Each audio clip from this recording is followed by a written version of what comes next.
Olá pessoal, meu nome é Ed Damasio, professor do Instituto Federal Goiano no Campus Rio Verde. Nesse canal aqui a gente fala sobre água, sobre saneamento de forma geral, água em boa qualidade, água numa qualidade não tão boa assim. Sou engenheiro ambiental com mestrado e doutorado na área de saneamento e recursos hídricos. E hoje a gente vai falar sobre projeto de irrigação. Ao longo de todo o canal aqui a gente foca principalmente no tratamento de águas residuárias, foca também na gestão de recursos hídricos, na hidrologia como um todo. E hoje a gente vai falar do uso da água muito importante, que é para irrigação, tá? Essa aula de hoje ela é mais voltada, a algumas classes, de profissionais, principalmente agrônomo. Agrônomo precisa, necessita muito conhecer, as etapas desse projeto de irrigação. Então, se você é agrônomo, está às vezes prestando algum concurso ou vai desenvolver algum projeto na área de irrigação, aqui é uma aula perfeita. Porém, engenheiros ambientais, engenheiros civis, biólogos, químicos, químicos nem tanto, mas somente engenheiros ambientais, civis, que trabalham na área, de licenciamento ambiental, trabalham com outorga de uso de recursos hídricos, tem a necessidade, extrema necessidade de conhecer as etapas de um projeto de irrigação, para que ele se destina, qual a sua finalidade, tá? Junto ao CREA, quem pode assinar um projeto de irrigação? É principalmente agrônomo. Claro que cada estado, estado de Goiás é uma coisa, estado de Minas é outro, São Paulo às vezes é outro, então vai depender de cada estado quem vai poder assinar um projeto de irrigação, junto ao CREA. No estado de Goiás, quem pode assinar é agrônomo, tá? Exclusivamente agrônomo. Entretanto, como eu disse, é extremamente necessário que engenheiros ambientais, engenheiros civis que trabalham com licenciamento ambiental e outorga conheçam o projeto de irrigação, para saber se esse projeto está sendo feito, está sendo executado, o quanto de água realmente é necessário. Tá? Então essa aula é voltada principalmente para essas classes, para os agrônomos, para os engenheiros ambientais, engenheiros civis, entre outros. Tá? Pois bem, então a gente vai falar hoje sobre o projeto de irrigação em si. Nós vamos ter a sua importância, e aí alguns pequenos cálculos, de onde obter informações, como que você estima a quantidade de água que é necessária para irrigar. Tá? Nesse primeiro slide a gente tem a justificativa. Por que é necessário irrigar? Porque a gente tem uma distribuição espacial e temporal de chuva. Onde chove bem o ano todo, não vai ser necessário irrigar. Por exemplo, lá se a gente for observar nas partes mais altas aqui, as partes ao norte, do Brasil, a gente pode observar que boa parte do ano a gente tem uma considerável precipitação. Então, por exemplo, na região norte do Brasil, em boa parte do ano, ou quase todo ano, não há necessidade, de irrigação, porque os níveis de precipitação, quanto mais tendendo a azul, verde aqui, maiores os níveis de precipitação, então nós teremos menor necessidade de irrigar. A irrigação ela se dá onde não tem chuva o suficiente para a cultura crescer. Quando eu falo de cultura, pessoal, eu estou me referindo a culturas plantadas, seja aquelas que nós fazemos uso de forma direta, por exemplo, rúcula, alho, os agricultores fazem o plantio de determinadas culturas, irrigam elas e elas vão servir de alimento, para a população de geral de forma direta. Agora existem algumas culturas, plantadas que elas nos servem de forma indireta, porque essas culturas servem de ração para alguns animais, servem de ração, por exemplo, a soja, o milho, o sorgo, serve de ração, para gado, para aves, suínos de forma geral. E esses animais servem de alimentos para nós. Então a irrigação, pessoal, é fundamental para que a população seja alimentada, seja a população no Brasil, e população também do mundo, porque boa parte dos produtos, que são agrícolas, que são desenvolvidos no Brasil são exportados. Então a irrigação ela é fundamental, porque se a gente observar aqui, pegar um mapa do Brasil ali na primavera, no verão, no outono e no inverno, a gente observa que há uma distribuição temporal, ou seja, ao longo das estações do ano, aqui, das épocas do ano, há uma distribuição muito irregular. Veja, por exemplo, no verão chove muito. Tá? Então, quanto mais azul e verde aqui, maior a precipitação. Quanto mais para o lado ali de rosa e vermelho, menor a quantidade de chuvas. Então, se a gente pegar o verão, por exemplo, chove muito em boa parte do país. Então, assim, a gente tem uma quantidade de chuvas muito boa. Se a gente pegar, por exemplo, o inverno, chove muito pouco, na região centro-sul do Brasil. Enquanto que primavera tem um valor um pouquinho menor, né? E no outono já tem uma quantidade de chuvas um pouco maior. Observe então que nós temos uma distribuição temporal, né, ao longo do tempo, que varia muito. Tem época do ano que chove mais, época do ano que não chove nada, e temos uma distribuição espacial também. Observem que enquanto que ali na região do Equador, ó, na região do lá, por exemplo, se você pegar lá Roraima, Amazonas, por exemplo, ao longo de todo o ano você vai ter uma quantidade de chuva ali até relativamente boa, tá? Enquanto que outras regiões, por exemplo, lá no centro-oeste, né, aqui no centro-oeste, a gente tem muito pouca chuva ali no inverno, né, no verão até que chove bem, né, no outono e na primavera mais ou menos. Então a gente tem uma elevada distribuição espacial, né, ao longo da distribuição geográfica e também temporal. Então, dado isso, né, que a gente precisa de alimento o ano todo, nós temos armazéns, né, para armazenar esses grãos, mas dada essa distribuição espacial e temporal, em algumas localidades do Brasil faz-se o quê? A necessidade de irrigar, né? O que é irrigar? É fornecer água para a planta, para a cultura, né? Nos períodos em que não tem chuva suficiente. Às vezes chove muito pouco, tá? Chove lá poucos milímetros por mês, por semana. A planta precisa, por exemplo, de 20 milímetros, né, de água por semana e chove 5. Então a quantidade de água, às vezes, que cai em um determinado local é muito pequena em relação àquilo que a planta precisa. Então, dadas todas essas considerações, né, chove muito pouco em alguns locais, outros chovem muito. O que chove muito não tem problema, né? Mas quando chove pouco, há necessidade de fazer a irrigação caso se queira aquela determinada cultura, tá bom? Pois bem, então o que é a irrigação, né? A irrigação, pessoal, a gente vai destacar bem aqui, vai sempre bater nessa tecla. A irrigação, ela é uma técnica que fornece apenas água, né? A água necessária para as funções biológicas da vegetação sem desperdício. Tá? Tinha até um professor meu, alguns anos atrás, na época da graduação, que falava, olha, em boa parte do Brasil, ou em todo o Brasil, não se pratica irrigação, se pratica molhamento. Né? Esse molhamento que ele se referia, simplesmente consistia em jogar água. Você joga água lá, sem cálculo nenhum, sem consideração técnica alguma. Isso implica em grandes perdas. Tá? Quando você pratica lá, o simples ato de jogar água, de molhar, né, de regar, você pode estar desperdiçando muita água. A gente vai ver ali que a água utilizada para irrigação ela é muito, mas muito, uma quantidade de água muito grande, tá? Então, para que as técnicas sejam corretas, para que você faça o uso dos recursos hídricos de forma correta, né, não desperdice água, a irrigação ela deve ser planejada. A irrigação ela deve fornecer apenas a água necessária para as plantas e que a gente considere também a evapotranspiração e infiltração no solo, né, de maneira mínima, tá? E para isso a prática de conservação de uso do solo ela é importante, né? Só que a gente não vai abordar. Vamos analisar essa seguinte figura. O que acontece? A gente tem uma determinada cultura aqui, pode ser soja, milho, sorgo, qualquer tipo de cultura, qualquer planta. A gente pratica a irrigação, vai fornecer a quantidade de água suficiente só para a planta ela utilizar nas suas necessidades fisiológicas, tá? E aí a gente tem também que considerar a evaporação e a transpiração que se perde dentro do processo, tá? Então o que vai acontecer? Vai irrigar, tá? A gente vai irrigar, fornecer uma determinada quantidade de água para a vegetação. Essa vegetação, essa água vai cair aqui no solo.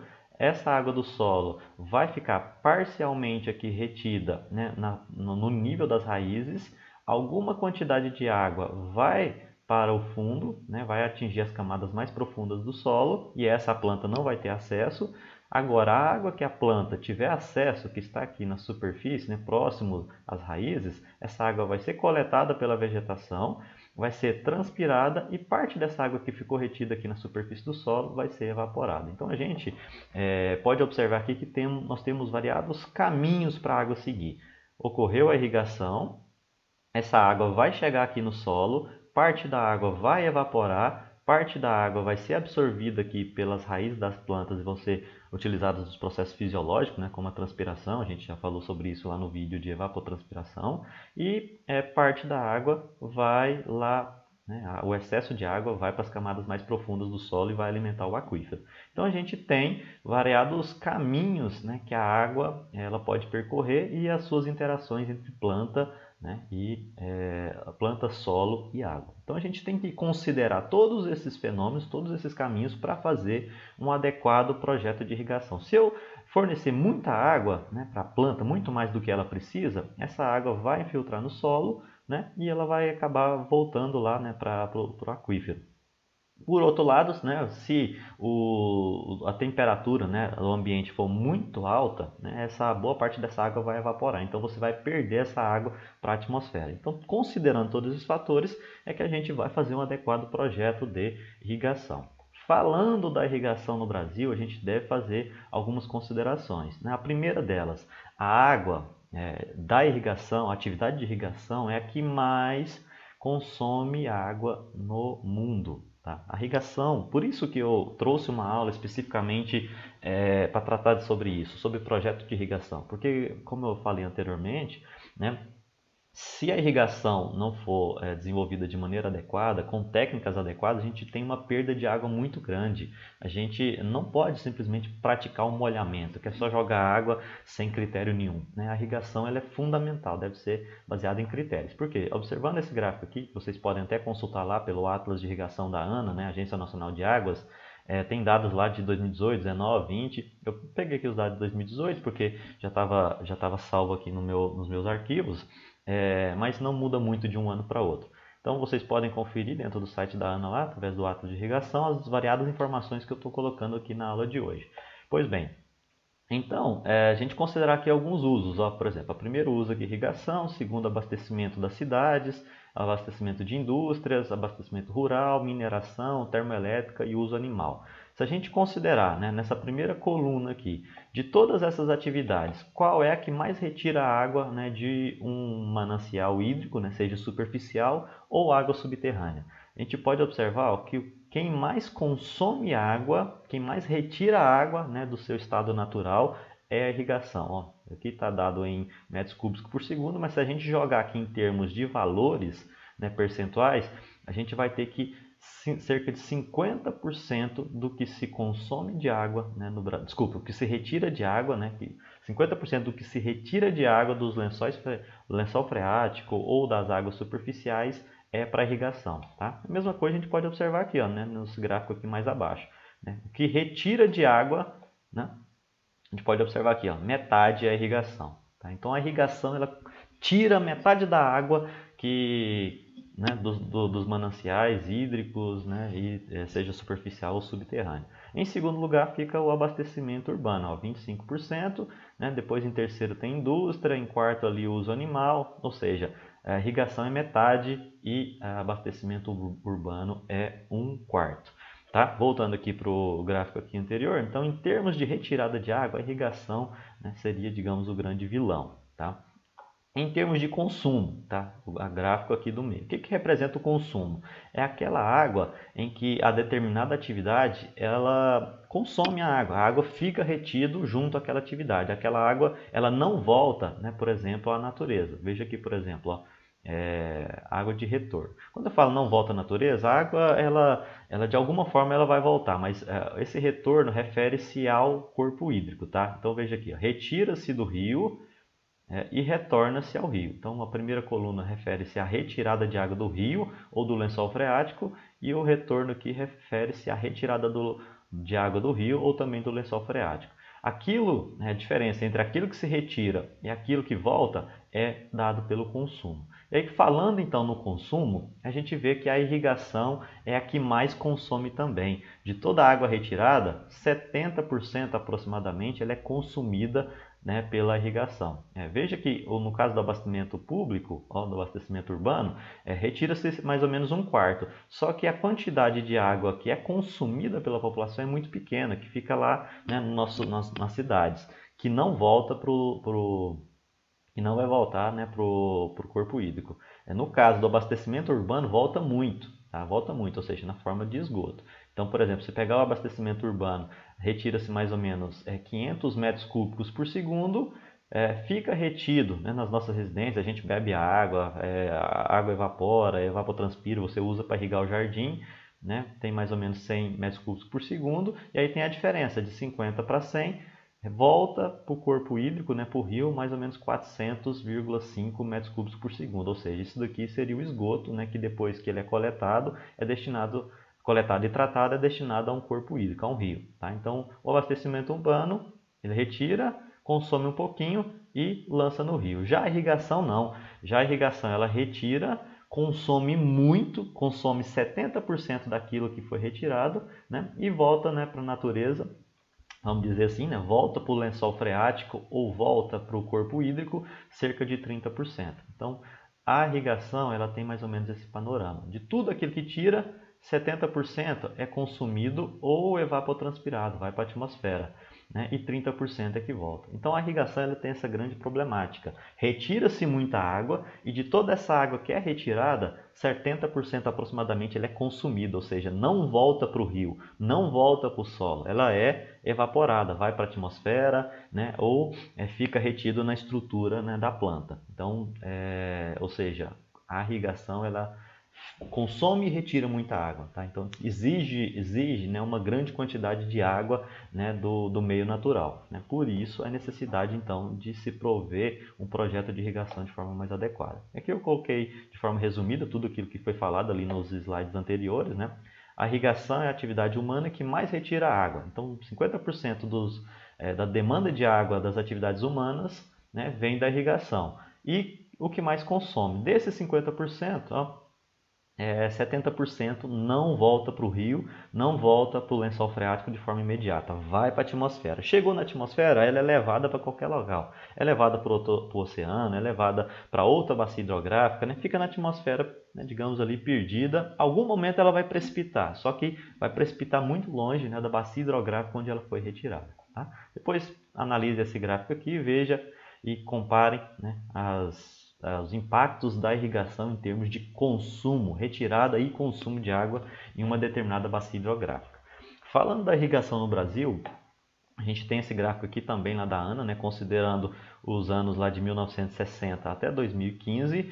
Vocês podem aqui observar, né, que nós temos uma evolução temporal, né, ao longo dos anos, né, de 60 até 2015, e também em função, né, da quantidade de área irrigada em função da distribuição geográfica, né? Por exemplo, a região norte é esse verde, né, mais claro, a região nordeste é um azul mais escuro, aqui nós temos o sudeste, é um verde mais escuro, tem aqui o sul, né, num azul aqui um pouco diferente do nordeste, e o centro-oeste em amarelo. Veja que nós podemos fazer algumas observações. Ó.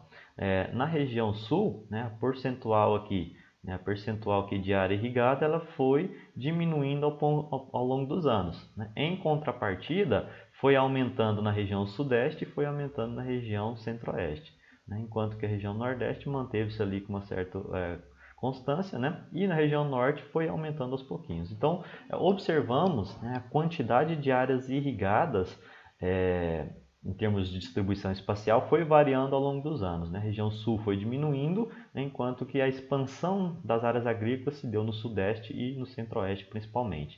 Essa linha tracejada aqui, ó, em laranja, ela representa a quantidade de áreas irrigadas, né? Somando todo o Brasil. Veja que ela só aumentou em quantidade, né? Quase que, né? Não posso dizer, vamos dizer exponencial, né? Mas mais do que linear. Ou seja, a quantidade de área irrigada no Brasil, ela aumentou muito, né? Ao longo lá dos anos. Se vocês observarem aqui, ó, lá na década de 60, tinha-se lá menos de 1 milhão de hectare irrigado. Na década lá de 2015, né, nós temos lá 7 milhões de hectares irrigados. Então houve um crescimento muito grande, né, ao longo desses últimos 40, 50 anos, né, nas áreas irrigadas do Brasil. Tá? Só justificando o projeto de irrigação novamente. Aqui a gente tem outro mapa, né, da irrigação no Brasil, representa ali a distribuição espacial, né, das áreas irrigadas. Esse mapa aqui vocês podem também obter lá no mapa, no Atlas de Irrigação lá da ANA. Aqui dá para observar as principais áreas irrigadas no Brasil. A gente tem algumas áreas muito fortes aqui, principalmente na divisa entre Goiás, Minas Gerais e São Paulo. Essa região aqui é fortemente irrigada. Se vocês tiverem acesso a esse atlas da irrigação aqui, pessoal, vocês vão conseguir identificar quais alguns principais tipos, né, de irrigação. Por exemplo, não sei se dá para vocês verem aí, tá? Mas dentro a figura, a legenda aqui, ó, o número 1 representa arroz inundado, né, que é principalmente ali no sul do Rio Grande do Sul. Esse número 2 aqui representa a quantidade de pivôs centrais. Isso se dá muito forte aqui no oeste da Bahia, que é uma área muito fortemente influenciada pelas atividades agrícolas, né? Lá se planta algodão, lá se planta soja, se planta milho. Aqui no oeste também de Minas Gerais, no leste aqui de Goiás, né? Paracatu, Cristalina, uma região muito fortemente impactada pelas atividades de irrigação por pivô central. Então, observando aqui, né, continuando, né, nível 3 aqui tem fruticultura, tem cana-de-açúcar, tem diversas outras atividades, né, aqui que depois que vocês tiverem interesse, eu vou colocar o link do Atlas da ANA aqui em acesso para vocês terem um melhor detalhamento. E aí, aqui na lateral, né, nessa outra lateral aqui, nós temos as áreas irrigadas, né? Quanto mais azul, mais área irrigada se tem. Tá? Então, quanto mais tendendo ao azul, maior quantidade de áreas irrigadas. Vejo que é muito forte, né, no oeste da Bahia, né, a divisa entre Minas e Goiás, e no sul, né, do Rio Grande do Sul. Essas são as principais áreas irrigadas. Tem aqui também no oeste do Tocantins, né, muitas áreas irrigadas.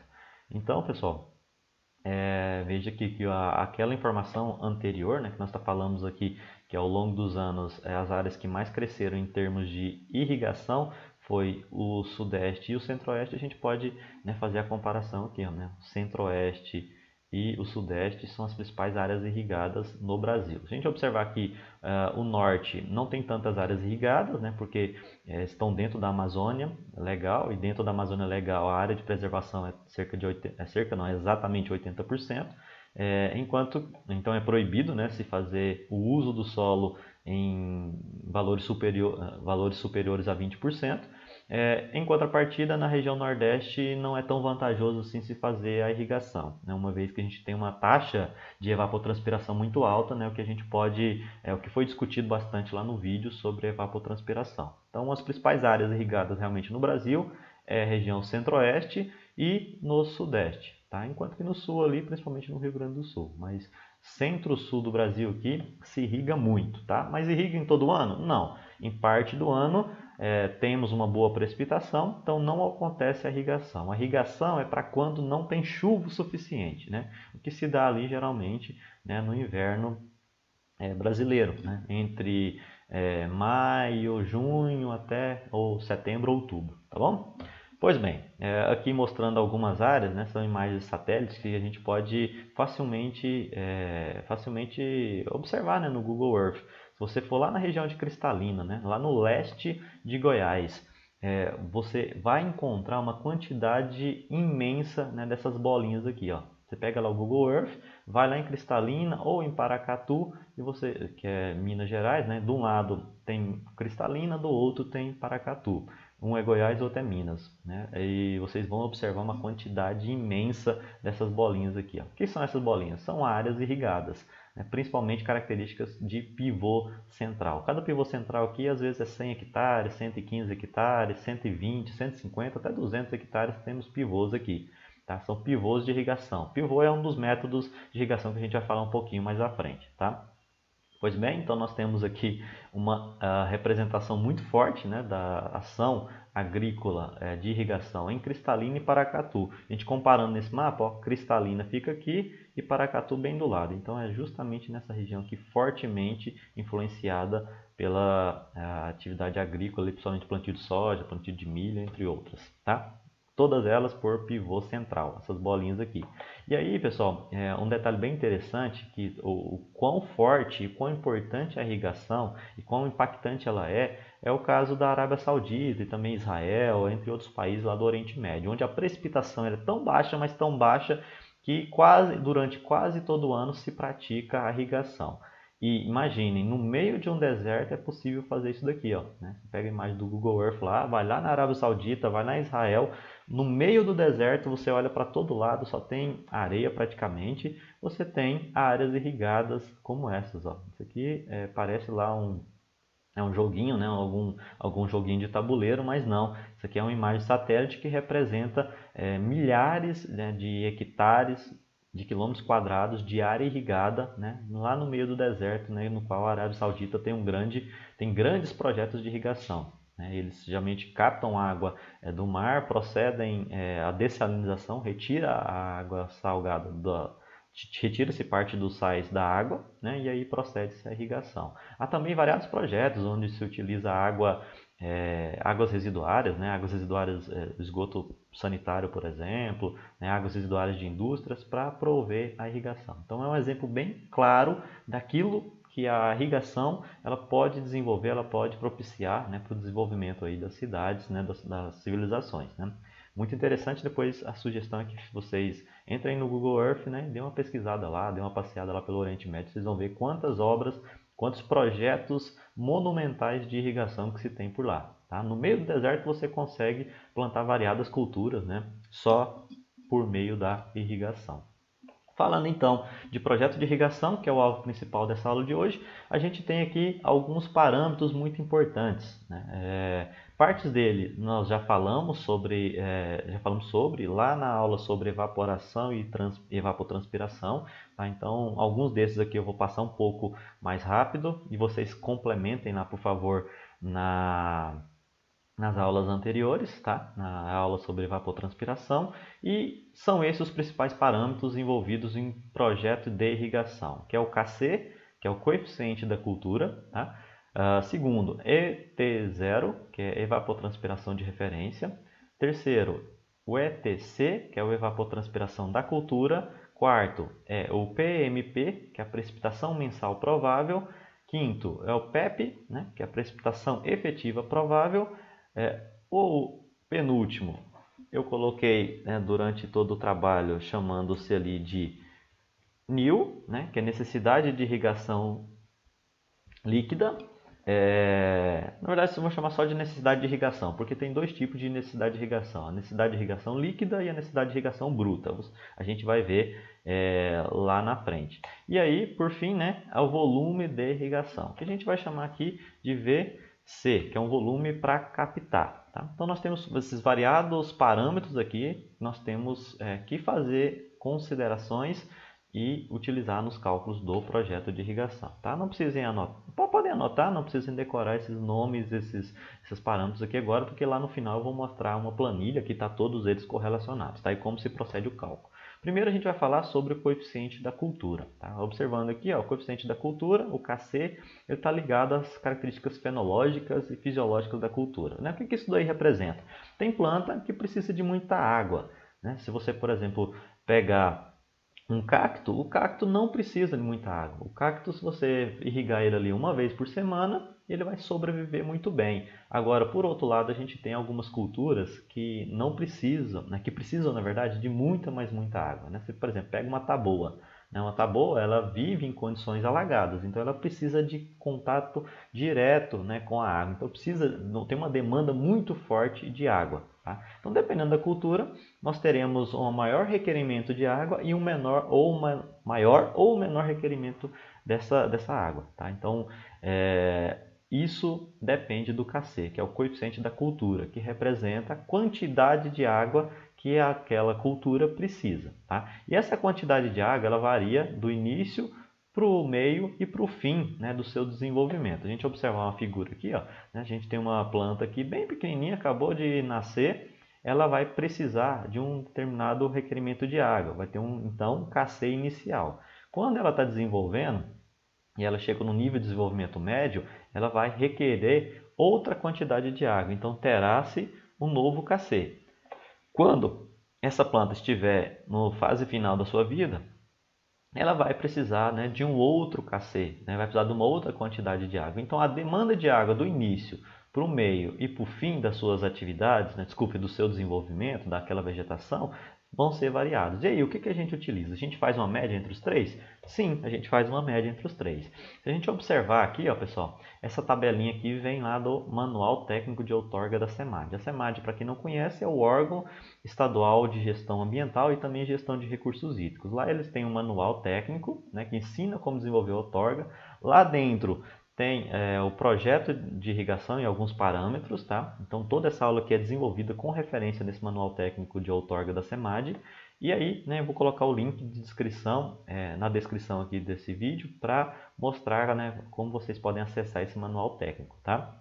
Pois bem, lá dentro desse manual técnico da SEMAD tem-se variados valores de KC, né, de praticamente todas as culturas que são utilizadas aí em termos de irrigação no Brasil. Por exemplo, né, eu trouxe ali a classe das hortaliças. Né? Por exemplo, se a pessoa vai irrigar brócolis, então se vai irrigar brócolis, o KC inicial vai ser 0,70. Tá? E aí, o KC médio vai ser 1,05 para esse brócolis. E o KC final 0,95. Então, qual é o KC que eu vou utilizar no projeto de irrigação? A média desses três. Ó, a média entre 0,7, 1,05 e 0,95. Faço a média entre eles, vou ter então o KC utilizado na cultura lá para irrigar brócolis. Tá? Se eu vou irrigar, por exemplo, couve, né? Vai ser então o mesmo 0,7, 1,05 e 0,95. Vai ser o mesmo, né? O KC do brócolis e do couve basicamente é o mesmo. Por outro lado, se eu vou irrigar alho, né? Uma cultura lá, fazer uma plantação de alho e vou ter que irrigar ela. O KC inicial vai ser o mesmo 0,70, o médio 1,05, né? Só que o final, ao invés de ser 0,95, vai ser 0,7. Então a média vai ser o 0,7, 1,05 e o 0,70. Tá bom? Então aqui é só um exemplo, né, de toda a cultura, de um exemplo de cultura, né, principalmente a classe ali das hortaliças, que tem esses valores de K. Se vocês entrarem nesse manual aqui, vai ter lá a tabela referente à soja, a milho, a cana-de-açúcar, entre inúmeras outras culturas, né, gramíneas. Então, o que se pretende fazer irrigação, vocês devem consultar esse manual de outorga ou existem variados outros documentos aí na internet que vocês podem pesquisar facilmente, inclusive lá na Embrapa, que já indicam o valor do KC, inicial, médio e final. Tá? Só que esse manual técnico aqui já indico para vocês, vou deixar ali no link da descrição. Tá bom? Então, por exemplo, definiu-se a cultura. Ó, vou irrigar alho. Primeira coisa que eu preciso saber então, qual que é o KC que eu vou utilizar no projeto? Pego o inicial, o médio e o final, faço a média. Tá? Então esse vai ser o KC que eu vou utilizar. E o ET0, evapotranspiração de referência. Eu explico melhor esse ET0 lá no vídeo sobre evapotranspiração, que é específico para isso. Aqui, a evapotranspiração de referência, ET0, é um parâmetro que você utiliza como referência. Né? Ao invés de você sair aí calculando a evapotranspiração de cada local, né, a gente utiliza uma como referência, né, que é a vegetação rasteira, no caso a grama batatais, que cobre todo o solo com altura entre 8 e 15 centímetros, em fase de crescimento e sem restrição hídrica. Tá? Vão lá no vídeo sobre evapotranspiração que vocês vão entender com mais detalhamento o que eu estou querendo dizer aqui. Tá? Esse ET0 tem-se variadas formas de se calcular. Uma delas é pela equação de Pima-Monti. E também lá no vídeo sobre evapotranspiração, eu explico como calcular Pima-Monti, como obter essas variáveis aqui na estação meteorológica, tá? Então, não vou destinar muito tempo aqui para falar sobre esse ET0. Né? Só vou indicar a vocês esse software aqui. Ó. Eu estou com preguiça, lá de buscar uma estação meteorológica próxima, tá? Estou com preguiça de buscar uma estação meteorológica próxima e jogar os valores aqui na ET0, da Pima-Monti. Então, eu não quero seguir o passo lá que eu expliquei lá no outro vídeo. Então, o que eu posso fazer? Posso utilizar um software. Tá? Esse software aqui, inclusive, ele é recomendado pela FAO. A FAO é a fundação, uma organização mundial para agricultura e alimentação. Ela tem dentro do seu site, né, o software CleanWatt. Esse CleanWatt ele pode ser utilizado para calcular a evapotranspiração de referência em variados locais do mundo. Tá? Vou deixar aqui também um link na descrição aqui do canal desse vídeo específico, né, para vocês terem acesso ao CleanWatt e fazerem um download para usos futuros. Tá? Então, por meio do CleanWatt é possível calcular a evapotranspiração de referência, o ET0, para as variadas regiões ali do mundo. Tá? Mas só que esse software tem algumas limitações, né? O mais adequado mesmo é você fazer um estudo local, né, no qual você introduza, né, os valores ali de alguma estação meteorológica com esse na Pima-Monti. Tá? Pois bem, dado que você foi lá, né, no CleanWatt e obteve os dados de evapotranspiração de referência, ET0, ou mesmo você pegou uma estação meteorológica e jogou nos dados da PIMA-Monti, você então vai ter a evapotranspiração da cultura. Tá? Só lembrando, fazendo um pequeno parênteses aqui, pessoal. Essa equação de Pima-Monti, ela é utilizada dentro do software, tá? Então, já é importante deixar claro que dentro do CleanWatt se utiliza a equação de Pima-Monti. Então, elas são basicamente as mesmas coisas, né? O que se tem de vantagem de você utilizar uma equação dessa aplicada a uma estação meteorológica que você tem próxima é que os dados vão ser um pouco mais confiáveis. Você tem uma estação meteorológica ali perto de onde você vai irrigar, é melhor, né, utilizar um método de Pima-Monti direto. Você mesmo calcular, tá? Melhor você mesmo calcular, mês após mês, para diminuir os erros. Ao passo que se você utilizar o software, né, você vai ter mais erros e maior propensão a fazer um projeto inadequado. Tá bom? Então, o software CleanWatt, antigamente se utilizava o New Law Clean, eles utilizam, né, a Pima-Monti, que é essa equação aqui, tá? Como referência. Pois bem, então você calculou o AT0, evapotranspiração de referência, seja utilizando o software, ou seja de forma direta, utilizando a equação de Pima-Monti por meio de uma estação meteorológica, você então pega esse AT0 e vai multiplicar pelo KC, que foi justamente o KC que nós obtivemos lá no início. Ó. Você pegou o KC médio da cultura, por exemplo, o alho. Né? Qual que é a média ali? Né? Vai ser, sei lá, né? 0,98. Então você pega aqui o 0,98 e vai colocar aqui como sendo o KC daquela cultura. Tá? Enquanto que o ET0 vai ser o que você vai calcular. Multiplicando um pelo outro vai ter a evapotranspiração da cultura, ou seja, aquilo que a cultura vai jogar na atmosfera. Você tem que considerar isso, né, dentro do seu projeto. É aquilo que a cultura vai absorver do solo e vai lançar na atmosfera na forma de evapotranspiração. Ok? Então, dado essa consideração, essa perda de água, porque é um balanço hídrico, tá? O que a vegetação ela vai lançar na atmosfera? Vai ser, então, o ETC, evapotranspiração da cultura. E agora, o que vai entrar, né, no sistema? O que vai entrar ali na área irrigada? Vai ser a precipitação. A gente primeiro considera a precipitação mensal provável. Tá? Por que é uma mensal provável? Por que usar o termo provável? Porque, na verdade, pessoal, cada ano não chove uma determinada quantidade. Né? Por exemplo, se você está escolhendo uma área para irrigar aqui próximo a Rio Verde, qual que é a quantidade de chuva? Olha, esse ano caiu 1.200 milímetros. No ano passado caiu 1.500. No outro ano caiu 1.100. Qual dado eu vou utilizar?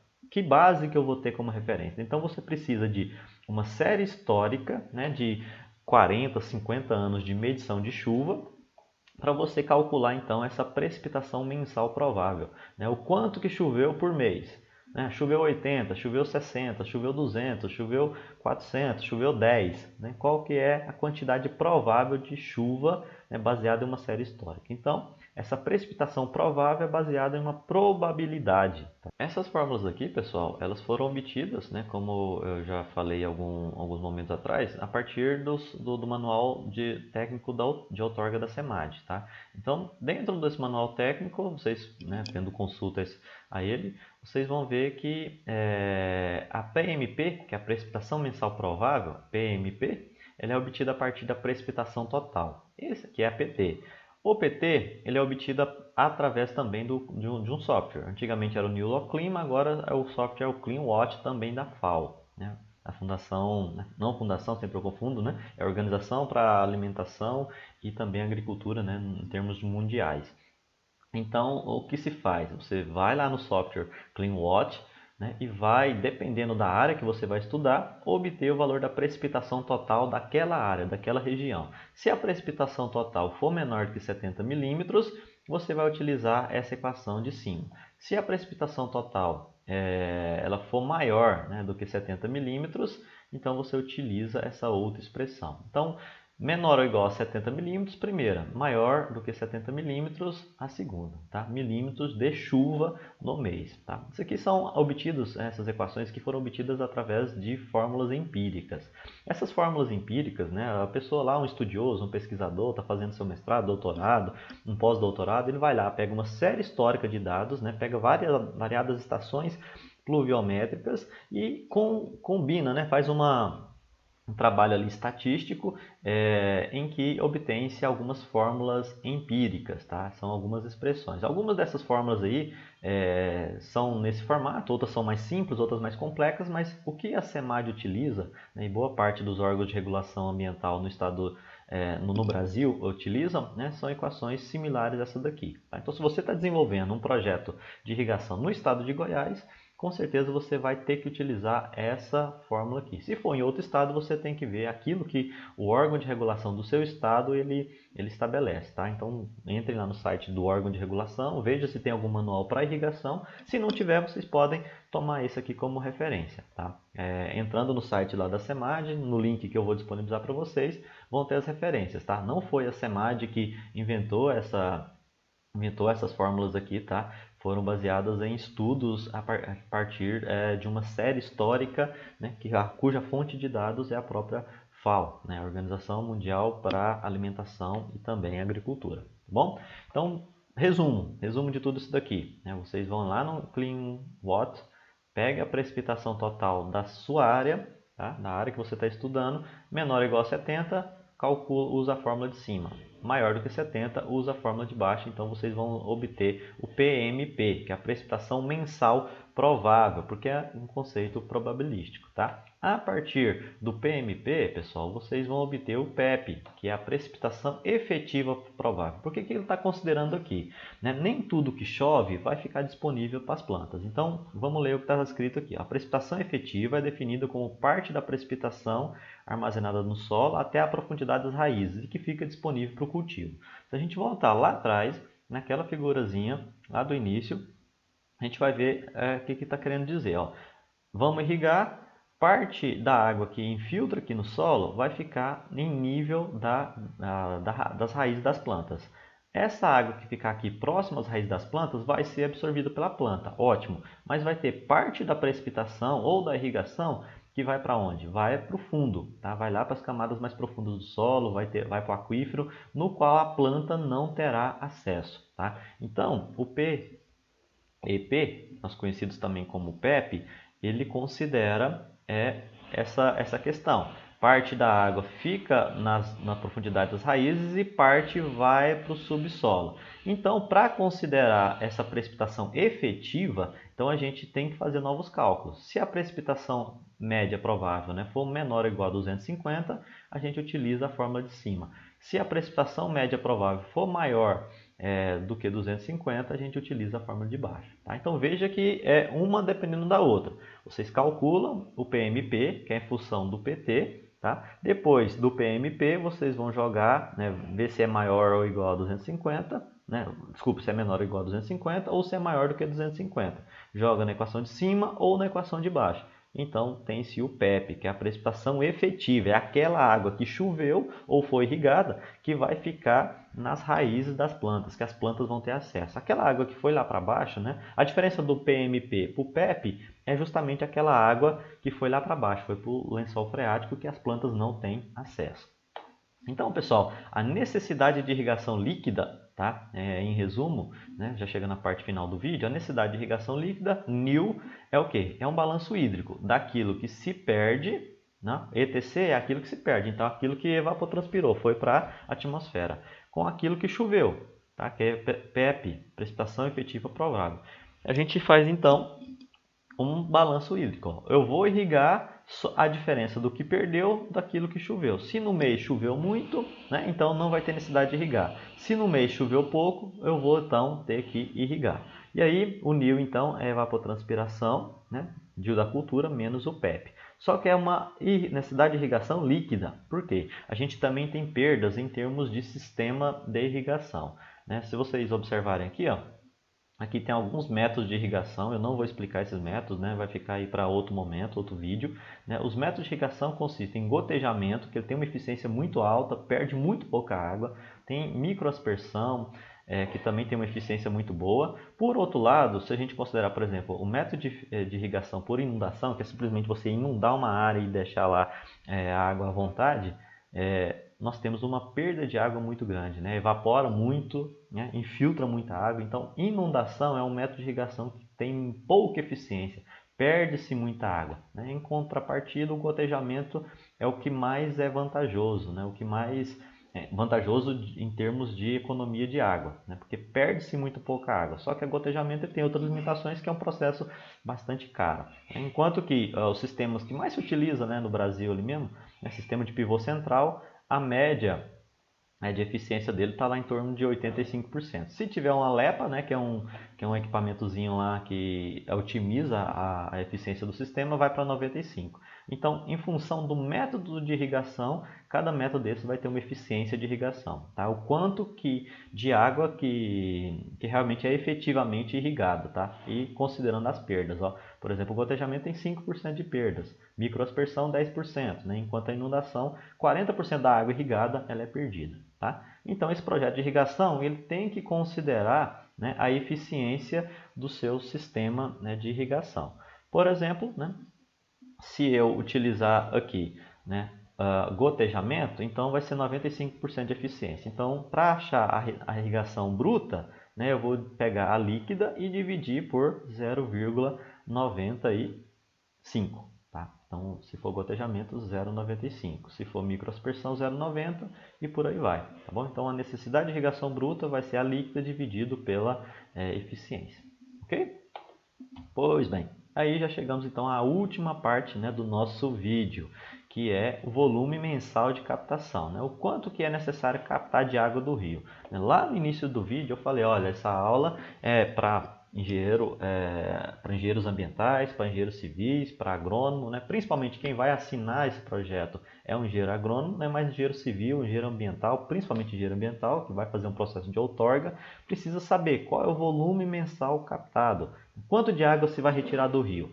Então, esse volume mensal que vai ser retirado do rio, ou também do lençol freático, que também é possível, vai ser dado por essa forma, tá? Que vai ser o volume da captação vai ser 10, que é um fator ali que transforma algumas unidades, que é o NIB, que é a necessidade de irrigação bruta, que foi obtida aqui, tá? Vezes a área irrigada, né? A área irrigada em hectares. Olha, quantos hectares de pivô central? 10 hectares, não, 100 hectares, 150 hectares. Então, você vai jogar o valor da área irrigada aqui, da necessidade de irrigação, vezes 10, tá?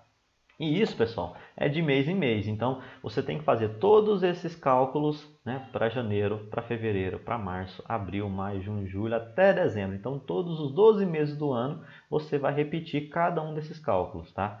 Em janeiro vai ser uma precipitação e uma evapotranspiração. Em fevereiro, uma precipitação e uma evapotranspiração e por aí vai. Tá? E aí preencher essa planilha de captação. Essa planilha vai ter dados de vazão e vai ter dados de irrigação por mês. Quantas horas vão ser irrigadas por mês? Pois bem, para calcular a vazão, pessoal, a vazão captada, geralmente essa vazão ela é constante. Porque o que acontece? É possível, né, uma determinada bomba, um determinado conjunto motor-bomba, né, oscilar as vazões. Então você pode projetar ele para captar menos água ou projetar para captar mais água. Só que é um processo operacional mais complicado. O que acontece na maioria das vezes? Você tem um único, tá? Você geralmente tem um único sistema ali motor-bomba com determinada vazão. Olha, eu comprei uma bomba de 12 cavalos que ela tem a capacidade de bombear, né, sei lá, por exemplo, 100 litros, 100 litros por segundo. Tá? Então essa vai ser a vazão da bomba, tá? Do conjunto motor-bomba. Então a vazão captada ela vai ser constante. Então todos os valores aqui, ó, quando há necessidade de irrigar, vai ter uma captação constante. Tá? Justamente por isso que eu falei, ó, não tem, é muito difícil você ficar ajustando a vazão. Olha, no mês de março vai ser tal vazão, no mês de abril vai ser tal vazão, no mês de maio vai ser outra vazão. Então, você modificar as vazões ao longo dos anos, dos meses, vai ser difícil, porque você tem que fazer uma operação bem mais chata, né? Digamos assim. Ou você troca a bomba, ou você tem que colocar lá um equipamentozinho que controla a vazão. Então, isso não é viável, né, para a maioria dos agricultores, né? Eles não querem fazer isso, eles não vão fazer isso. Então, eles utilizam um único sistema motor-bomba com uma única vazão. Então, nessa coluna aqui, ó, quando tiver a necessidade de irrigar, vai ser uma única vazão. Tá? E aí, o que vai acontecer então? O período vai modificar. Tá? Simplesmente o que vai acontecer é isso. O período de irrigação vai multiplicar.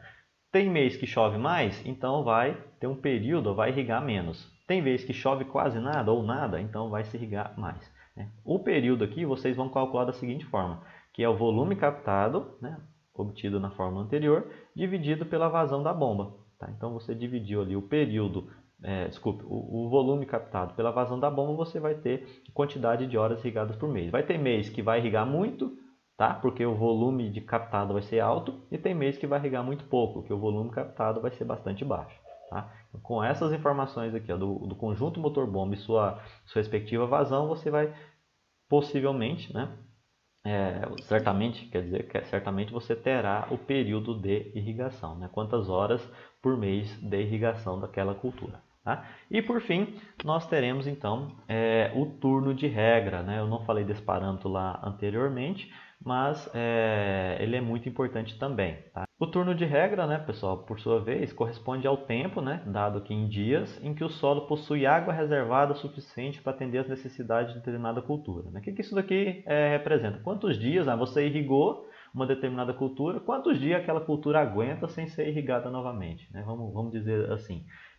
Porque uma vez que a água infiltra no solo, né, parte vai lá para o fundo, não vai ter a vegetação não vai ter acesso. Agora, e a água que ficou lá nas raízes? Elas ficam lá por alguns dias, por algum momento. Né? Essa água vai estar disponível para a vegetação para atender às necessidades dela. Tá? Então, esse turno de regra corresponde ao tempo, né, em dias, sempre é importante, em que o solo possui água reservada. Então, consiste em uma reserva de água, quantos dias ali aquela vegetação aguenta, né, com aquela água que foi irrigada.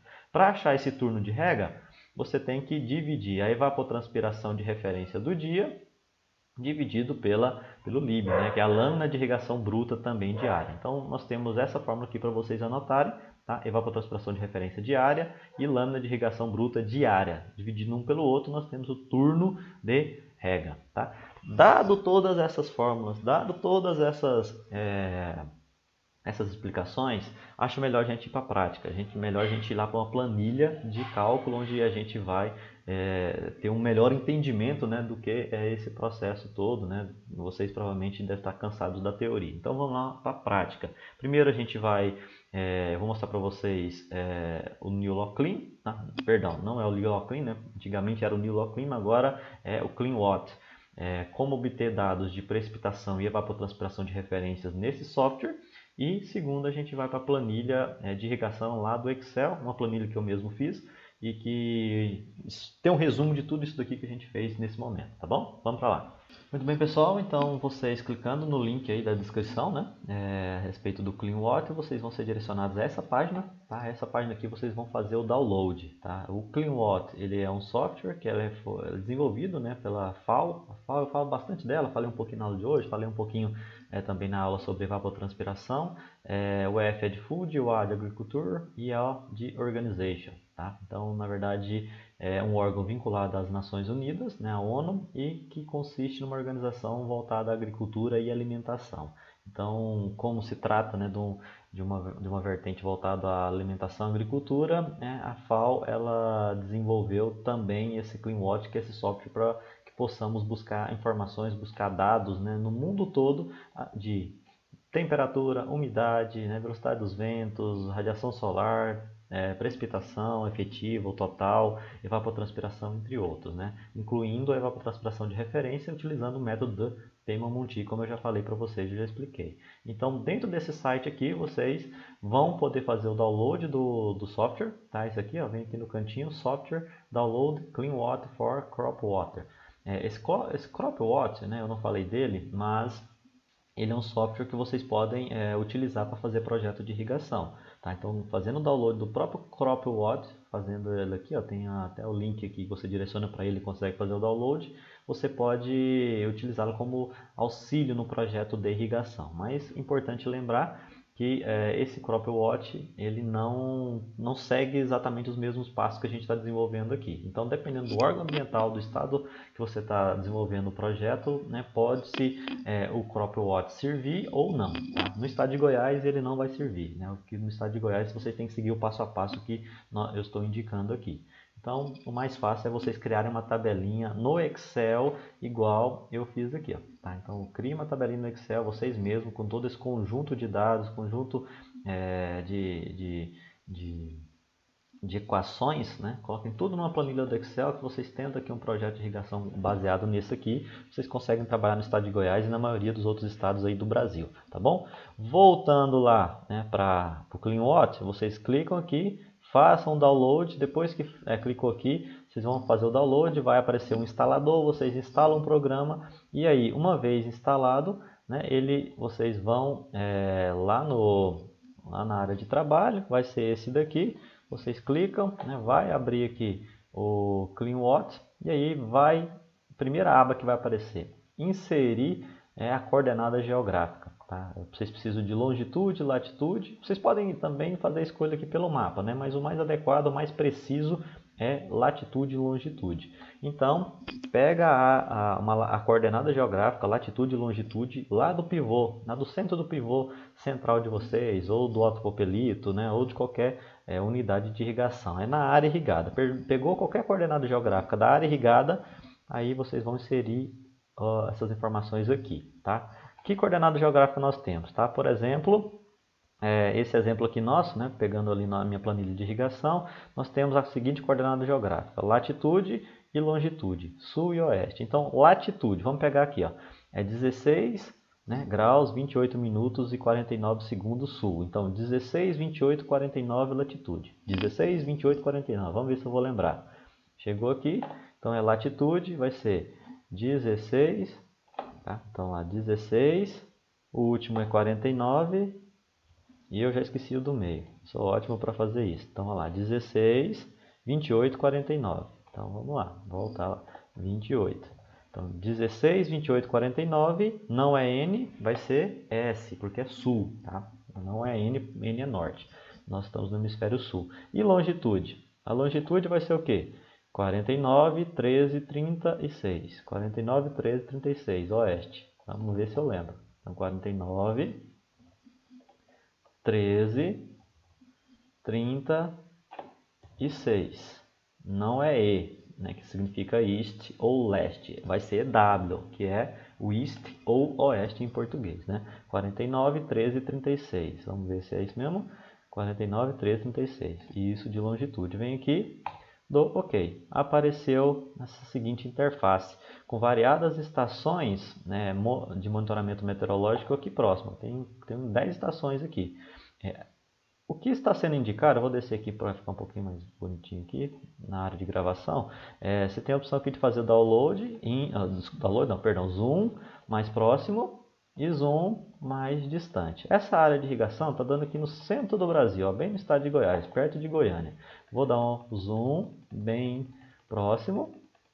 Tá? Então deu zoom aqui bem próximo. Essa cruzinha, bem no centro dela, corresponde à coordenada geográfica onde a gente inseriu, né, os valores, latitude e longitude. E corresponde à área no qual vai ser irrigado. E esses pontinhos em branco correspondem ao quê? Correspondem às estações de monitoramento meteorológico. Por exemplo, essa daqui, ó, é de Goiânia, a mais próxima. Tem essa outra aqui que é de Pirinópolis, outra próxima. Tem essa outra próxima que é lá na cidade de Goiás. E tem outras estações também mais distantes ou mais próximas, dependendo do quanto de estação você quiser utilizar. Tá? Pois bem, e aí então, qual é o segredo, né? O que a gente pode fazer aqui?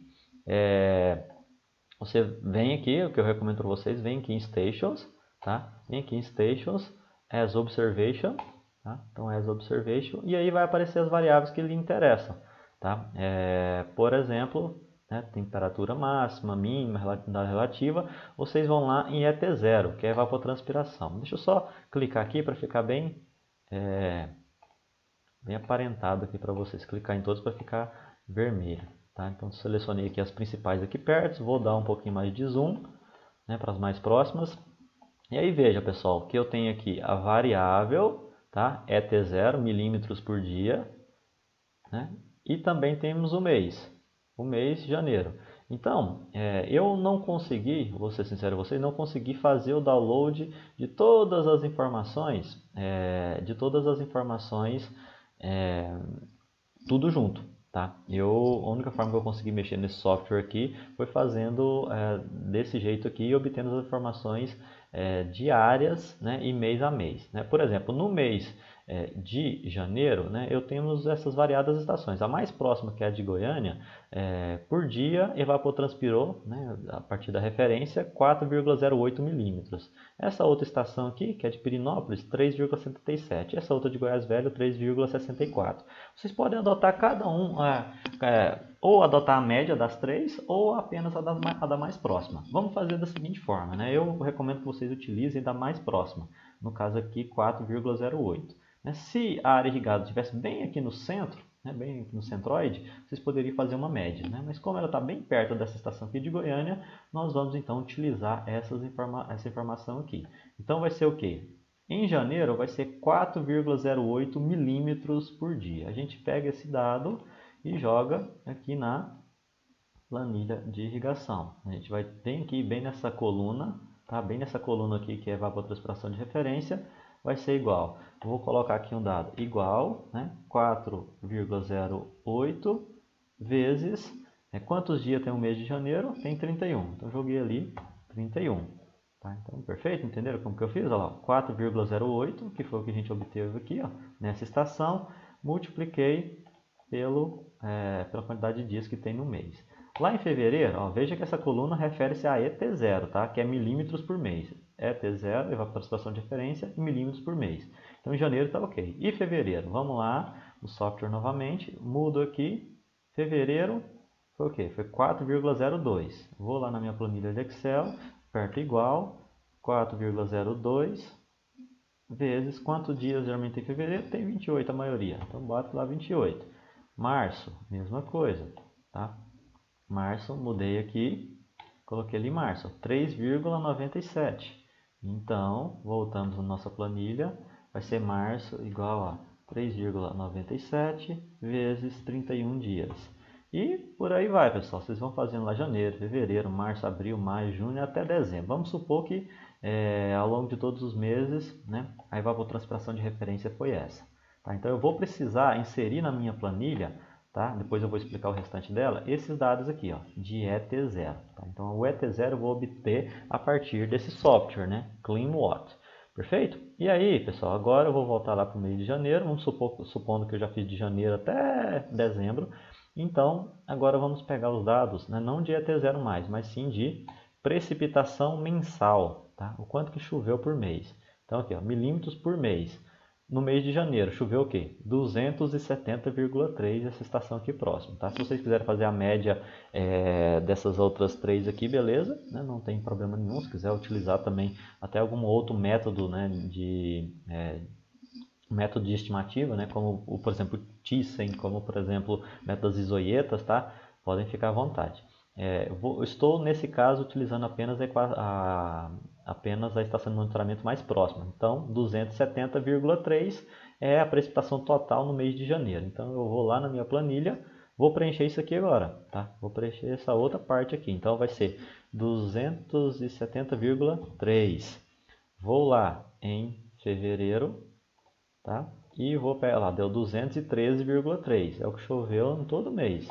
Então 200, já esqueci, eu sou ótimo para fazer isso, 213,3. Então é 213,3. Para março, né? Quanto que muda aqui o mês? Março, 209,6. Então vai ser 209,6. E aí eu faço para todos os meses, vamos supor que foram esses dados aqui, tá bom? Então, a partir deste software CleanWatt 2.0, nós podemos obter dados meteorológicos, tá? De precipitação, que o que nos interessa aqui nesse momento, que é o PT lá da fórmula, e também, né, de evapotranspiração de referência, que a gente, a partir disso, acha a evapotranspiração da cultura. E aí, assim, pessoal, a gente joga esses dados nessas planilhas. Ensinei de onde eu obtenho o PT e de onde eu obtenho o T0, tá? E aí, vocês podem montar uma planilha de irrigação bem parecida com essa daqui, ó, né? Projeto de irrigação, no caso pivô central, mas pode ser outro tipo de unidade de irrigação. Aí vocês colocam o nome do interessado, né? CNPJ ou CPF, a propriedade, o município, a coordenada geográfica, fundamental, importantíssima, né? Para jogar no CleanWatt, o responsável técnico, a formação, CREA e por aí vai. Temos também temos também que informar né, a área aqui para informar dados, né, do sistema de bombeamento. Tá? Daqui a pouco a gente vai falar sobre esse sistema de bombeamento. Quantas bombas serão, qual que é a vazão da bomba, potência, marca, modelo e por aí vai. Área de irrigação também, né? Qual que é a área de irrigação? Aqui está dando 16, né? Eu coloquei o valor de 16, mas vamos colocar lá 100 hectares, né? Que tipo de cultura vai irrigar? Aqui nesse exemplo tem a opção aqui para irrigar grama, para irrigar sorgo e irrigar milho também. Sistema de irrigação de pivô central e a eficiência do sistema, aqui no caso eu coloquei 90%. Então, vocês vão montar uma planilha dessa forma, né? O mês de irrigação de janeiro até dezembro, então há necessidade de se fazer mês a mês, então janeiro vai ser uma coisa, fevereiro vai ser outra, março vai ser outra, abril vai ser outra e até dezembro. Então são 12 meses ali, né, separados. Junto a isso, né, o próximo passo é obter o valor de PT, nós já fizemos isso, e obter o valor de evapotranspiração de referência, o ET0, tá? Ambos por mês, tá? Precipitação por mês e evapotranspiração por mês também, tá? Depois disso, a partir do PT, a gente acha o PMP. Já ensinei lá na planilha, né, anterior, né, como você fazer o cálculo. Esse PMP, se for abaixo ou igual a 70, vai ser um valor. Se for maior do que 70, vai ser outra fórmula, né, chegar a ser outro valor. Então, o PMP vocês vão obter, né, eu coloquei a fórmulazinha aqui, eu utilizei a função se, né, se não, se então. Então, fiz uma programaçãozinha aqui da célula que fornece o dado aqui para mim de forma automática. Então, nós teremos a precipitação mensal provável em função do PT, de acordo com o que a gente mostrou lá.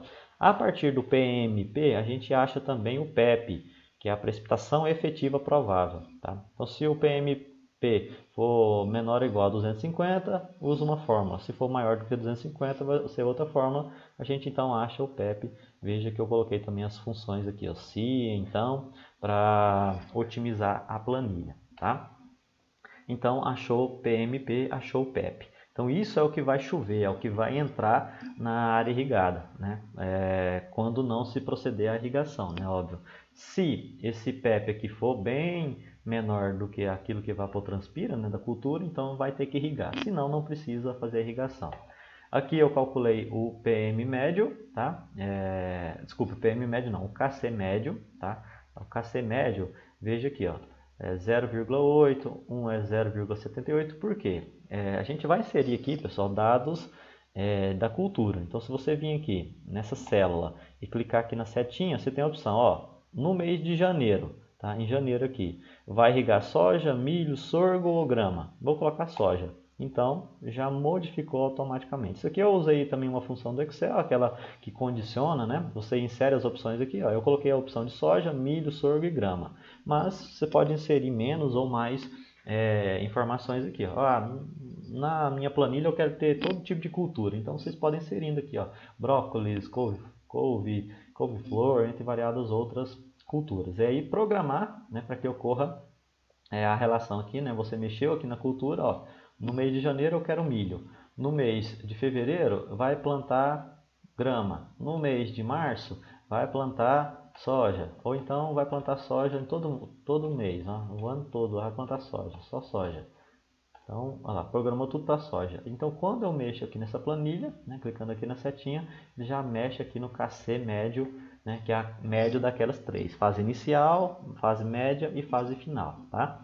Então, isso aqui vocês conseguem fazer essa programação, qualquer coisa vocês pesquisam aí no YouTube, né, como que se programa dando essas opções aqui. Tá bom? Então, depois disso, pessoal, né, depois que tem-se o valor de KC a partir da cultura que vocês vão fazer o projeto, né, mês a mês, tem essa possibilidade de o projeto de irrigação ser a mesma cultura, né, de janeiro até dezembro, mas tem-se as situações, igual por exemplo esse projeto aqui, em que parte do ano vai ser plantado milho, parte do ano plantado soja, parte do ano milheto e por aí vai, tá bom? Pois bem, então, tendo o valor de ET0 e tendo o valor do KC médio, né, multiplica um pelo outro, vai ter evapotranspiração da cultura. Então, o ETC vai ser o ET0 vezes o KC. Perfeito?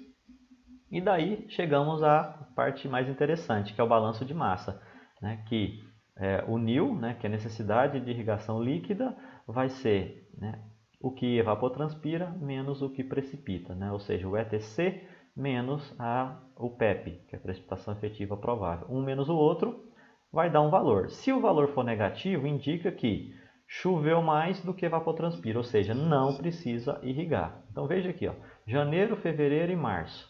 E também novembro e dezembro, o que aconteceu aqui, pessoal? Vou deixar aqui bem destacado. Ó.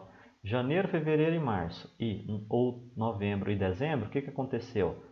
Deu o valor de nil e N e B, né, negativo. Ó, os valores aqui foram negativos. Por que foi negativo? Porque a precipitação foi maior do que a evapotranspiração. Quando a precipitação é maior do que a evapotranspiração, o NIL e o NIB vai ser negativo. Então, ou seja, não precisa irrigar. Então, janeiro, fevereiro e março, janeiro, fevereiro e março e novembro e dezembro não precisa irrigar. Então, você vai colocar aqui zero em tudo. Ó. Eu, inclusive, já coloquei até a outra funçãozinha aqui. Ó. Se for negativo, vai ser, já faz o retorno do valor zero. Então já fiz a programação aqui para zerar tudo. Então vai ser necessário irrigar apenas nos meses de abril, tá? Apenas nos meses de, deixa eu colocar aqui com outra cor, apenas nos meses de abril até outubro, tá? Porque o valor foi positivo. Veja aqui que o NIB, necessidade de irrigação líquida, foi positivo de abril até outubro. Então, valores positivos aqui para o NIL. Tá? E o NIB a gente considera o quê? Né? A eficiência do sistema, voltem lá nas formulazinhas anteriores, né? A gente considera a eficiência do sistema de irrigação. O sistema de irrigação vai ser por pivô central com eficiência de 90%. Então é só pegar o NIL e dividir pela eficiência da irrigação, que no caso é 0,90. Tá? Então nós teremos então a necessidade de irrigação bruta descrita aqui nessa coluna K. E aí, por fim, né, o valor de captação, que eu coloquei aqui valor M, né, VM, mas para ficar igualzinho que está lá, vamos colocar VC. Então, o volume de captação vai ser dado por isso daqui, ó, pela seguinte forma, né, que é a área, né, vezes 10 vezes o NIB. Tá? Então, a fórmula lá é a área, veja aqui, ó, a área, né, vezes o 10 vezes o NIB. Tá bom?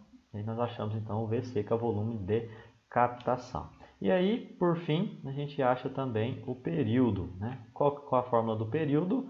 É pegar a vazão e dividir pelo volume. Tá? Então, se a gente. Ao contrário, na verdade. É o volume, né? O volume captado por mês. Por exemplo, ó, no mês de abril, captou-se. Quantos metros cúbicos? 11 mil metros cúbicos, né? Mais de 11 mil metros cúbicos no mês de abril. Divide-se pela vazão da bomba. Tá? Então, nós teremos aqui quantas horas de irrigação por mês. Ou seja, para aquela vazão, nós teremos a irrigação ali de 192 horas mensal. Tá? Como que a gente obtém então a vazão da bomba?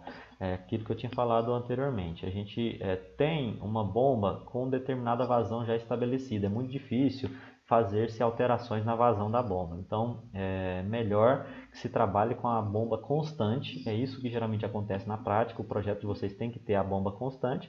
E aí, você insere os dados aqui. Ó. Quantas bombas vai ter lá para fazer a captação da água do rio e levar para a área irrigada? Vai ter uma bomba. Pode ter duas, pode ter três, né? Vários sistemas em motor-bomba.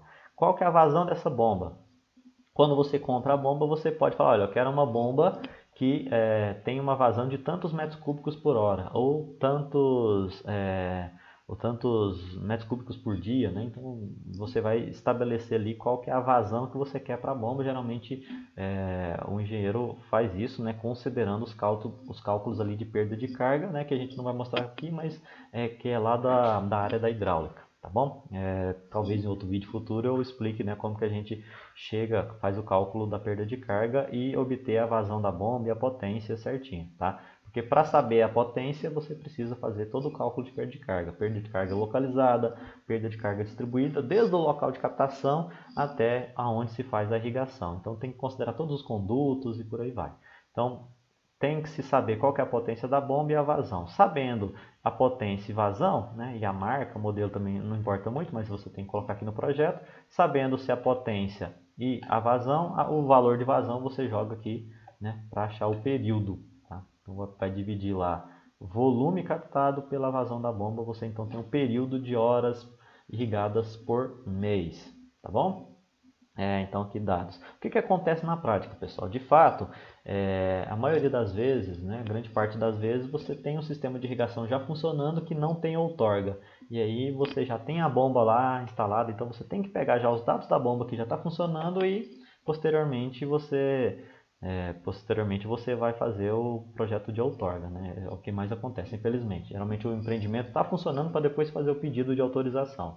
Em alguns casos acontece o adequado, né? Que é você solicita a outorga, você solicita a irrigação para depois você obter a licença, né? E fica de forma mais fácil você comprar a bomba depois, mas a maioria das vezes a bomba já está instalada, então é só ir em campo, pegar os dados da bomba e jogar aqui, tá bom? Às vezes pode dar problema, às vezes a bomba capta mais água do que aquilo que pode ser outorgado. Mas isso é outro assunto, a gente vai falar em outros vídeos sobre isso. Pois bem, então preenchemos todas essas planilhas aqui, tá? E aí chegamos na parte final dos cálculos, que somar as horas irrigadas por ano. Então, se a gente faz essas 4 linhas aqui, na primeira linha são horas irrigadas por ano. Quantas horas aqui irrigadas?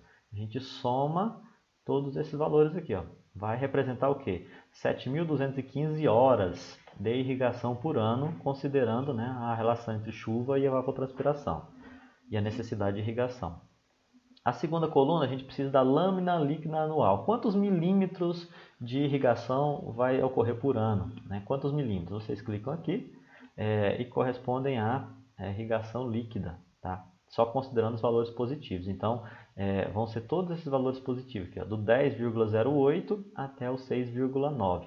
Então, só os valores positivos, né, de irrigação. Então, a lâmina líquida anual, né, soma-se todo de janeiro até dezembro. Como não irrigou janeiro, fevereiro e março, então vai ser de abril até outubro. Então, todos esses valores aqui somados. Eu coloquei tudo aqui porque eu coloquei a função soma-se, e aí ele já junta tudo, né? Qualquer outro mês que porventura não tiver valor negativo, ele vai somar também, tá? Mas no caso aqui só os positivos, só quando houver necessidade de irrigação. Então, a lâmina líquida anual, considerando apenas esse. E agora a lâmina bruta é a outra coluna, tá? Essa outra coluna considerando apenas os valores positivos, tá? E considerando a eficiência do sistema de irrigação. E aí a lâmina bruta horária, tá? Apenas dividindo a lâmina bruta anual pelas horas irrigadas. Então, se você pegar aqui a lâmina bruta anual, dividir pelas horas irrigadas, nós teremos a lâmina bruta horária. Tá? Quantos milímetros geralmente se irriga por hora, tá? Durante um mês. E por fim, a gente chega à última parte, né, do projeto de irrigação, que é o turno de rega, que representa aquela última partezinha, né, da aula, né, que nós falamos que esse turno de rega seria basicamente quantos dias, né, aquela cultura, aquele solo aguenta sem necessidade, né, de novas irrigações. Pois bem, aqui nós temos a necessidade, né, de colocar aqui qual que é o tempo máximo de irrigação por dia. Tá? Você tem que colocar isso no projeto também. Quantas horas vai irrigar por dia? Vou irrigar 20 horas por dia. Eu vou irrigar 10 horas por dia. Eu vou irrigar 8 horas por dia. Isso daí, né, você vai colocar um determinado valor e o órgão ambiental ele vai autorizar ou não, né, para que você proceda essa irrigação. Geralmente se coloca 20 horas, né, quando está nos períodos de seca coloca-se 8 horas. Então depende muito da época do ano. Tá? Mas vocês podem considerar um valor fixo aqui para fazer os demais cálculos, né? E o órgão ambiental vai autorizar ou não, vai depender muito, né, do corpo hídrico, né, e da vazão outorgável que está no corpo hídrico. Tá? Então essa última parte do cálculo ficaria da seguinte forma: os meses de janeiro até dezembro, tá? Quantos dias tem em cada mês, tá? Então jaleiro 31, fevereiro 28, por aí vai. A evapotranspiração de referência são aqueles mesmos dados aqui de cima, são aqueles mesmos dados aqui que nós obtivemos lá no Clean Watt, tá? E aí nós vamos nessa coluna vamos calcular o que? A evapotranspiração diária, tá? Então tantos milímetros por dia. Então a gente faz da seguinte forma: é só dividir a evapotranspiração EP0, né, por mês por quantos dias se tem no mês. Então, janeiro é a ET0 do mês de janeiro dividido por 31, porque janeiro tem 31 dias. Então, deu 4,08, que é basicamente o que se deu lá no New, não no New Clean, né? O New Clean é outro software antigo, no CleanWatch. Tá? Então, você precisa calcular a ET0 por dia, são esses valores aqui. Tá? E aí, então, se calcula a lâmina bruta diária, tá? Janeiro, fevereiro e março nós sabemos que não chove, que não precisa irrigar, porque chove muito, e novembro e dezembro também não. Então, vai ter que fazer a irrigação da lâmina bruta só de abril até outubro. Tá? Então, que fórmula a gente utiliza? Nós apenas multiplicamos, né, o tempo máximo de irrigação pela lâmina bruta horária. Então, pegamos a lâmina bruta horária, que é 0,06, e multiplica pelo tempo máximo, né, de irrigação, que é horas por dia. Então, nós teremos 20 vezes 0,06 como sendo a lâmina bruta diária. Tá? Então, vai irrigar por dia, né, 1,16, né, durante abril, maio, junho, julho, setembro. Né, esse daqui é o projeto do sistema de irrigação. Tá? E aí o turno de rega, como janeiro, fevereiro e março não precisa irrigar, nem novembro e dezembro a gente exclui. Nós teremos então a irrigação de abril até outubro. Tá? E aí esse turno de rega vai ser calculado da seguinte forma, dividindo-se a lâmina bruta diária pela evapotranspiração. Tá? Então é simples o cálculo. Tá? O turno de regra vai ser lâmina bruta diária dividido pela evapotranspiração de referência também diária. Né? Um pelo outro, nós teremos então variações, né, no turno de rega. Né? Por exemplo, lá no mês de abril, né, vou poder, ali o solo pode ficar ali sem irrigação por 0,35 dias. Né? No mês de julho, no mês de junho vai ser lá 0,40 alguma coisa. No mês de outubro vai ser 0,30. Tá? Isso daqui representa o quanto que o solo ele aguenta, né? O solo e a vegetação aguenta em dias, né? Que eu posso também transformar em horas, sem que ocorra irrigação. Tá? Então eu posso irrigar, ficar aquele tempo ali sem novas camadas líquidas, né? Sem novas lâminas líquidas de água, para eu voltar a irrigar. Então é o turno, é a frequência de irrigação, vamos dizer assim. Tá? Pois bem, assim é o projeto de irrigação. Tá? Recomendo que vocês façam uma planilha bem parecida. Se vocês conseguirem automatizar ela da forma com que eu consegui aqui, melhor ainda. Se não, né, tentem fazer aí da melhor forma possível que vocês conseguirem. Tá bom? Qualquer coisa, fico aí à disposição para as dúvidas. Muito bem, pessoal. Então aqui a gente encerra a nossa aula. Né? No próximo vídeo ali nós vamos falar de águas subterrâneas. Essas águas subterrâneas que podem servir para diversas atividades, incluindo a própria irrigação que a gente falou hoje. Tá bom? Agradeço a atenção de vocês.